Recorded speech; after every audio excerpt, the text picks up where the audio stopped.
Hello and welcome to the first edition of our weekly show. This is Safa Ali and here are today's stories. While many foreigners have left Egypt during the past months, some chose to stay and take an active role in the revolution. Mark Vizona asked them why they protested. During the International Women's Day protest, foreigners joined Egyptians in calling for women's rights. I think it's an important time to recognize the role that women played, not only in the revolution, but in life prior, and that Egyptian women should have a greater role in the government, and now is the perfect time for people to recognize that need. However, some foreigners chose to protest throughout the revolution. One such foreigner, Hannah Cooper, lives minutes away from Tahrir Square.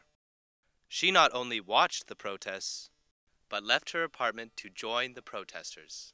I feel at home here, I feel comfortable here, I feel like, the people in this neighborhood are my family, and I feel some sense of communal or social responsibility. I do know that there were rumors in regards to anti-foreigner sentiment and whatever, but I guess it kind of just felt like you were dealing with your neighbors on another day. During the first week of the revolution, Hannah spread online directions for the protests. She even opened up her apartment to Al Jazeera journalists as well as protesters, despite living only a block away from the Interior Ministry, one of the most violent locations during the revolution. Our street was heavily guarded by riot police and the Baltagea and the guys that normally guard the corner on a daily basis.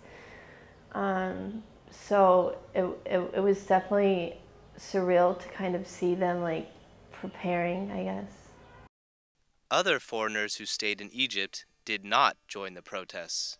Instead, they witnessed the revolution from their own homes. Damien Piretti, a French-American living in Mahdi, chose to stay in Egypt, even as many of his friends left. Everyone at home was either telling me, come home immediately or stay. This is a historical opportunity, akin to the fall of the Berlin Wall. So, it'd be a crying shame to leave, Thanks to his neighbors, Damien felt safe throughout the revolution. Every night, they were guarding, downstairs, and so my roommates and I were kind of, we joined them, not for the entire lobster shift, but we were there for moral support. We really bonded with not just with everyone in our building, but building between buildings, people really got to know each other. At the American University in Cairo, most international students left Egypt during the revolution. However, those foreign students who stayed think now is the time for other foreigners to return to Egypt. It's completely safe. It's completely safe. So I would say come back as soon as possible so that they open the restaurants. Foreigners who stayed during the revolution feel a strong sense of solidarity with the Egyptian people.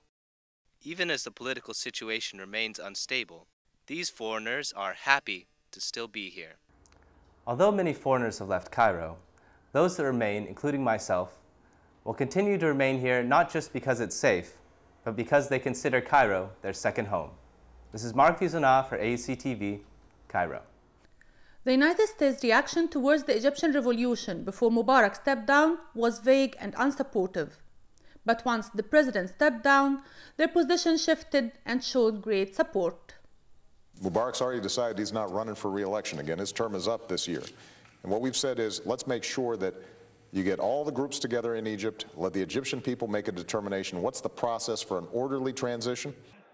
This transition Obama described must come gradually and smoothly in order to have a positive effect on the Egyptian people. The Egyptian Foreign Minister Ahmed Abul-Ghait reacted to all the messages coming from the United States as confusing during the first few days of the revolution.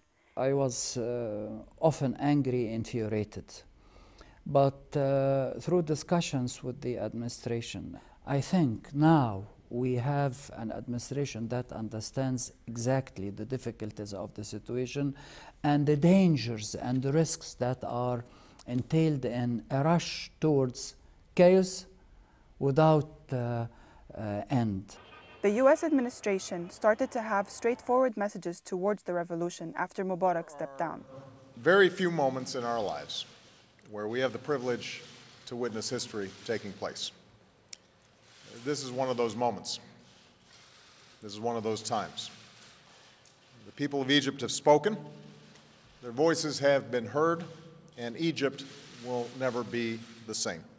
Some American political experts saw the change in the messages of the administration as reasonable. Dr. Shibli Talhami, the Anwar Sadat Professor for Peace and Development at the University of Maryland, explained at a lecture at the American University in Cairo the reasons behind the change in the US administration. The initial reaction is let's adapt, because to change notions of national interest is so big. And I could tell you that when you even propose it to government officials, they're behaving constantly under meetings and pressure of reacting. To think that they're going to sit back immediately and think about defining national interest, it's just not going to happen. Many Egyptians feel that the US response were not in full support or reflect the US's commitment to human freedom. It was not clear. At first they supported the Egyptian regime, and then they started, when they saw that the revolution is going towards success and the Mubarak regime is going to be ousted, so they started supporting somehow the Egyptian revolution. The revolution, the U.S. government was playing it safe. They didn't say anything, any strong statements regarding the revolution. They just decided to wait. They actually said they were supporting the Mubarak regime for a while. Then, when the balance of power changed inside the country, they started supporting the revolution, and they said it was a proud display of democracy and the people's choice. They took the side of Mubarak in general, and they didn't really match the intentions of the Egyptian people. But after the success of the revolution, they totally stood against Mubarak, and they all claimed that the revolution is essential for the people and the democracy. At first, the power was with Hosni, and their the American self-interest was with Hosni Mubarak. Therefore, they were supporting him. However, when Mubarak started gradually losing his power, the American government started to be pro-Egypt, pro-Egyptians. Washington considers Egypt to be the anchor in the Middle East U.S. foreign policy. But how will the Egyptian-American relations be now as the country is preparing for the newly upcoming presidential elections? Dalil Cradley, AUC TV, Cairo. Cairo University students from different faculties have been demonstrating since the beginning of the semester, asking for the resignation of the university higher administration. Aisha Al-Haddad reports on the protest and sitting-ins in the Faculty of Mass Communication.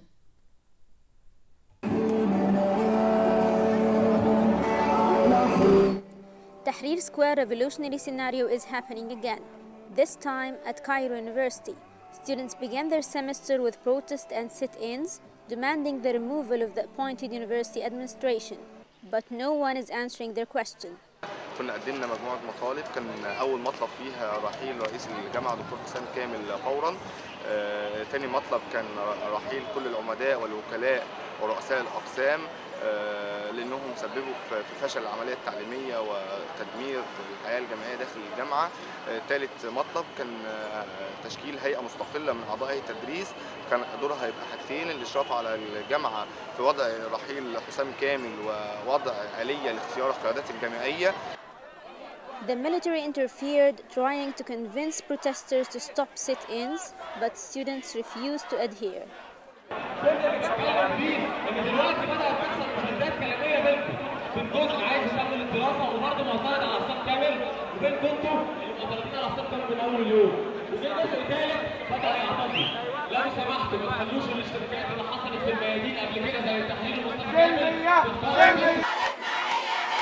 When tensions aggravated, the Minister of Higher Education opened dialogue with students and promised to respond to their demands. الاجتماع مع رؤساء الجامعات واخدوا قرار ان ما فيش ولا رئيس جامعه هيستقيل، انما يفضلوا زي ما هو حفاظا على امن واستقرار الجامعه. وكل ما في الموضوع ان استقاله رئيس الجامعه من اختصاص مجلس اعلى القوات المسلحه.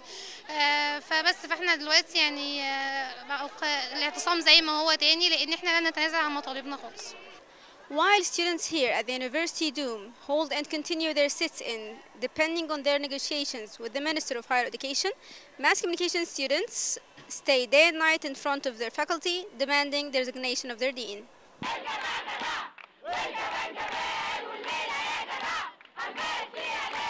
احنا كلنا شباب موجودين في الاعلام خدنا قرار ان احنا نعتصم اعتصام مفتوح حتى رحيل دكتور سامي عبد العزيز من الكليه سواء باقالته او استقالته. Some faculty did not wait for the Dean Sami Abdelaziz to resign. They submitted their resignations and joined students. لماذا الانتظار؟ الأمر أيضا بسيط، يمكن أن تتم الانتخابات في غضون 10 أيام. دائما حريصون على استمرار العملية التعليمية وحريصين على مصالح الطلاب. But others, just like Mubarak's case, do not think it's legal to force the dean to resign. العميد يجي يقدم استقالته دون طوعية عشان خاطر تتم عملية انتخاب حر دون تعديل قانون مجلس أعلى دون أن يعدل مجلس أعلى قانون تنظيم الجامعات. أنا بعتبرها عملية غير شرعية. When clashes took place between protesters and some staff supporting the dean, students escalated their actions, refraining themselves from speaking and then eating. Despite the continuous strikes at Cairo University, the administration did not give a response, betting that time may solve the situation. The revolution scenario lasted 18 days until Mubarak stepped down, so how far will students at Cairo University stay? Aisha Al-Haddad, AUC TV News, Cairo. Thank you for watching this week's show. See you next week.